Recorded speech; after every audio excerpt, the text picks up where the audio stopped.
Seating lower porcelain veneers. As we've discussed in a previous video, you always prepare interproximally, include the interproximal part of the tooth in the preparation and the incisal part.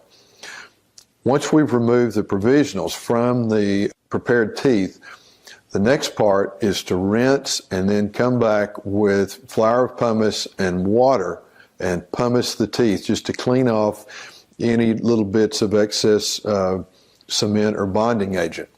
While you're pumicing, try not to irritate the gingival tissue, but that's difficult to do because it's important to polish the margins. This is a slow speed handpiece and just a prophy cup. Next, we're going to place a 2x2 in the mouth and scrub the teeth with isopropyl alcohol. This again cleans any little remnants of cement from the teeth. Be sure you isolate the teeth well with 2x2s so that the patient doesn't ingest the isopropyl alcohol. I'm now going to transfer the porcelain veneers to the teeth with red rope wax on the tip of a cotton tip applicator. That's an excellent carrier for these porcelain veneers. Don't push it on very hard. Just barely let the rope wax touch the veneer, and it makes it so easy to carry and seat. I'll wet the veneer and place them one at a time just to ensure that the interproximal contacts and the margins are correct. You can see there's a dapping dish of water, and after I place the porcelain veneer on the cotton tip applicator with the red rope wax, I dip it into the water so that it makes it easier to seat on the tooth. Now this is just the try-in.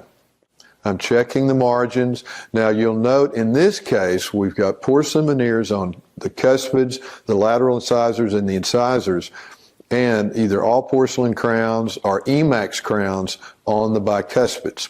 Once the veneers are placed on the teeth for try-in, just press each veneer and be sure it doesn't move.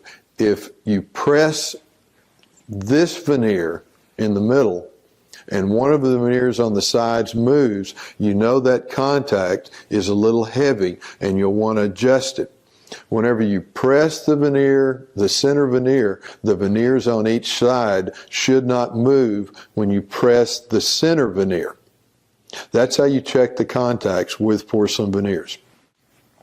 Once I remove the veneers from the teeth after the try-in with the cotton tip applicator and the rope wax, then I rinse any blood off of the veneer and wipe them with isopropyl alcohol on a cotton ball. Remember, the veneer has been etched on the tooth side with 8% hydrofluoric acid in the lab prior to the lab sending you those veneers. It's very important that after the lab etches the tooth side of the veneer, that they place the veneer in an ultrasonic bath with acetone and get rid of the chalk layer that will be on the veneer after etching. So here I'm wiping the inside of the veneer with isopropyl alcohol after trying. Then just drying it with your air syringe. I'm placing the carrier, which is the cotton tip applicator and the red rope wax, back on the veneer and lining them up precisely so I don't have to wonder which order to place them in. Next, we etch the teeth with 38% phosphoric acid. This is very important. If there's any dentin exposure, you only etch the dentin for 15 seconds. If you etch it more than 15 seconds, the dentinal tubules will collapse and you won't get the hybrid layer formed when the primer in the primer adhesive chases the water down into the dentinal tubule. So don't etch dentin more than 15 seconds. Most of the time with porcelain veneers, the entire prep is in enamel, and it doesn't really matter how long you etch the enamel. 30 seconds to a minute is fine. Normally I etch enamel for 30 seconds. Now, when you rinse the etch off, this is very important. Get some ice cold water. We normally get it from our water cooler. And when you rinse it off, rinse it with the ice cold water, and that will help control any bleeding that you may have in the tissue, which sometimes occurs when you've had provisionals that are connected on the teeth for a prolonged period or for several weeks. Now, I'm going to turn the lights off in the operatory, the overhead lights, because you don't want any light getting on the primer adhesive prior to curing. Remember, you're not going to touch a curing light until the veneer is seated with the filled resin. Don't touch a curing light. Don't cure the primer adhesive prior to seating of the veneer. Now, I've isolated the teeth with 2x2, so the patient is not breathing any moisture onto the teeth. I'm now placing a copious amount of primer adhesive on the teeth. A copious amount, just loading it on the teeth. Then I'm going to put the 2x2 right up next to the tooth and blow the excess onto the 2x2. You don't want any movable primer adhesive on the teeth. Then do the same thing on the porcelain veneers, on the tooth side of the porcelain veneers. Place the primer adhesive with a pledget and then blow it all off till there's nothing wiggling, nothing moving on the tooth side of the veneer. I next cover the veneers. After I place the primer adhesive, I cover them with an orange screen to prevent any light getting to the veneers and potentially setting up the primer adhesive.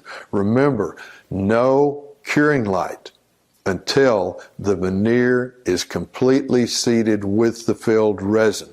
In this case, we're using Rely-X veneer luting composite. Most of the time, if I'm not trying to match teeth, I use a B0.5 shade. Occasionally, I'll use a transparent or a translucent shade. Place the tip of the filled resin tube in the tooth side of the veneer and express the filled resin. Don't let the tip of the tube come out of the filled resin. If you do, you could incorporate bubbles and you'll have a gray area on your veneer. How do I know that? Don't let that happen.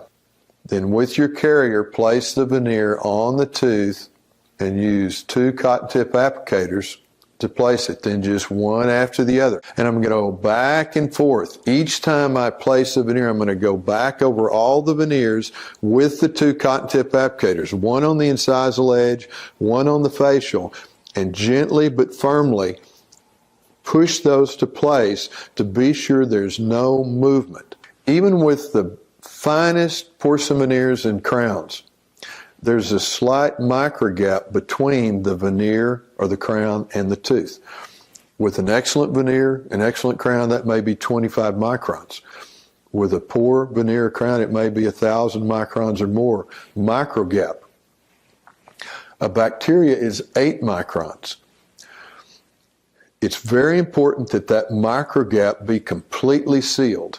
If you remove the excess cement from the veneer before it has initial set, if you remove it in the flowable stage, as you wipe it with your cotton ball, you're going to get some suck back in that microgap, creating a void in the microgap. Well, what's going to happen in that void? You're going to get bacteria. It's going to cause stain, sensitivity, and decay. So if you initially cure the excess filled resin such that it chips off, it's like a perfect sandwich, or like 2 bricks together with mortar between them. You have a flat surface and that microgap is completely filled. You will not have sensitivity, you will not have decay, and you will not have staining. So once the veneers are set, you're going to take a curing light. This is a Dimaton conventional curing light.